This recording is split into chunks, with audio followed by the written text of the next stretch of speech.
এমন একটা কিতাব আমি তোমাদের জন্য নাজিল করে দিয়েছি। This is the book about which there is no doubt. এই কোরআনের মধ্যে কোনো ভুল নাই, এই কোরআনের মধ্যে কোনো সন্দেহ নাই। জোরে বলেন সুবহানাল্লাহ। যুগে যুগে এই কোরআনের ভুল যারা ধরতে এসেছে, তাদের জীবনের ভুলগুলো খুঁজে পেয়ে তারা সংশোধন হয়েছে, তারা পরিবর্তন হয়ে তারা জীবনের ভুলগুলো খুঁজে পেয়ে ইসলাম কবুল করে তারা মুসলমান হয়েছে। জোরে বলেন আল্লাহু আকবার। একবার একটা ছোট্ট কথা আপনাদেরকে বলি। ইউনাইটেড স্টেট অফ আমেরিকার USA এর একটা কনফারেন্সের মধ্যে খেয়াল করেন ভালো করে, একজন মুসলিম শায়েখ যখন এই কোরআনের আয়াতটি তেলাওয়াত করলেন, যালিকাল কিতাবু লা রাইবা ফি হুদাল লিল মুত্তাকিন, এটি এমন একটি কিতাব আল্লাহ পাক সুবহানাহু ওয়া তাআলা নাযিল করেছে যে কিতাবের মধ্যে কোনো ভুল নাই, যে কিতাবের মধ্যে কোনো সন্দেহ নাই। এরপর তার আরেকটা আয়াত সেখানে শুনতে পারলেন, সেটা হচ্ছে আল্লাহ পাক সুবহানাহু ওয়া তাআলা বলেন, ওয়া ইন কুনতুম ফি রাইবিন মিম্মা নাযালনা আলা আবদিনা ফাতু বিসূরাতিন মিন মিসলিহি। আল্লাহ পাক ঘোষণা করে দিয়েছে, ও দুনিয়ার মানুষেরা, তোমাদেরকে যে চ্যালেঞ্জ শুনে দিলাম, আমি যে কোরআন আল কারীম তোমাদেরকে নাযিল করেছি, এই কোরআনের মধ্যে তো কোনো ভুল নাই, এই কোরআনের মধ্যে কোনো সন্দেহ নাই, এবং এই কোরআনের মতো কোনো কোরআন তোমরা কখনোই বানাতে সক্ষম হবে না। জোরে বলেন আল্লাহু আকবার। কোরআনের মতো কোরআন কি বানানো সম্ভব?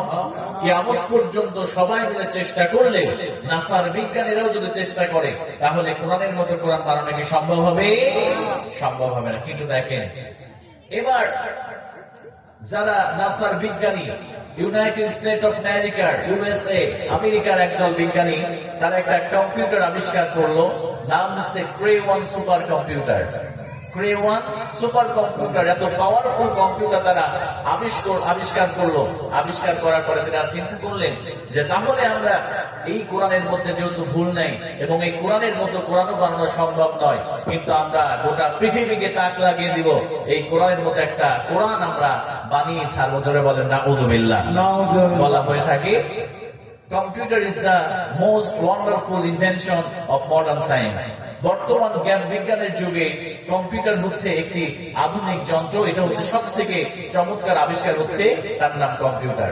তারা কম্পিউটারের মধ্যে, এই Cray-1 সুপার কম্পিউটারের মধ্যে তারা কি করলো, কোরআনের যত তত্ত্বগুলো আছে, গাণিতিক ব্যাখ্যাগুলো আছে, তারা এই কম্পিউটারের মাইক্রোচিপস এর মধ্যে দিয়ে তারা কমান্ড করলো, is it possible to create a book like holy কোরআন?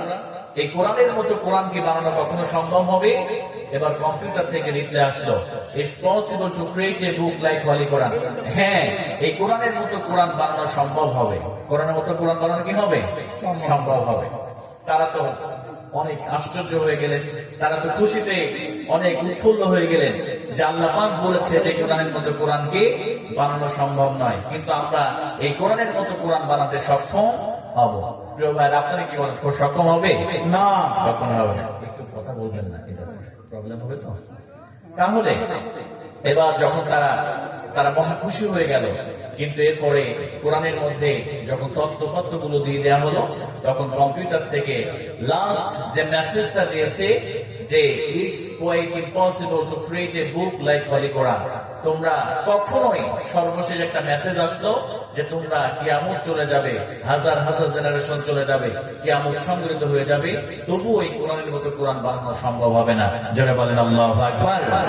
তাহলে এই কোরআনের মতো কোরআন বানানো সম্ভব নয়, এই কোরআনের মধ্যে কোনো সন্দেহ বা ভুল বুঝে পাওয়া যাবে না। তাহলে যে কোরআনের মধ্যে ভুল নাই, যে কিতাবের মধ্যে সন্দেহ নাই, তাহলে সেই কিতাবটা আমাদের মেনে নিতে কোনো সমস্যা আছে? প্রিয় ভাইয়েরা, কোনো সমস্যা নাই। যদি এই কোরআনকে মেনে নিতে পারি, এই কোরআন অনুযায়ী যদি আমল করতে পারি, আল্লাহ পাক সুবহানাহু ওয়া তাআলা আমাদেরকে জান্নাত দিয়ে আমাদেরকে ধন্য করে দেবে। জোরে বলেন সুবহানাল্লাহ।